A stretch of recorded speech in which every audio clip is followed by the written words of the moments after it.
sold to an impressive 776.7 billion, reflecting robust growth across diverse sectors such as textiles, pharmaceuticals, engineering goods, and IT services. This achievement first is the creation of a national branding council that brings together experts from government, industry, academia, and the creative sectors. This council.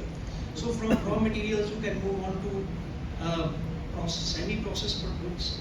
Then you can move on to fully processed goods, fully assembled and manufactured goods, which are unbranded at this stage. And if you add a brand to it, then you move on to the next level of the value chain.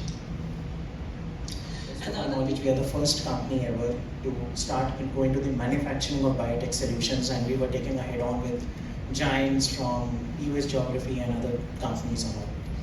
So we knew that we are doing something that it's not going to get mature or scalable for at least 4 years, because we are building not just into robotics, we are building something that don't exist.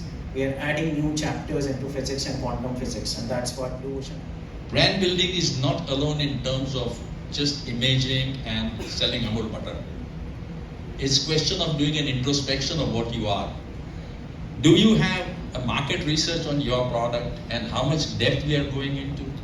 I go back to what this is 60%, 70%. It's a chain. There's no exact figure as on date across the globe by any country on how much contribution is of MSME.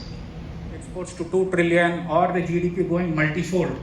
We need to leverage on all aspects, and branding is an important aspect because it. The point of exports is also that we need to establish our intellectual connect with the world. Intellectual connect would be to make space in the minds of our customers across boundaries.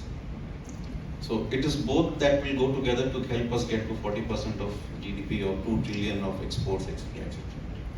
Related sustainability requirements which the industry is facing. Many of you who would be in that supply chain part of it would be experiencing the regulatory requirements which the Europe has built in, and CBAM, EUDR are something which is going to be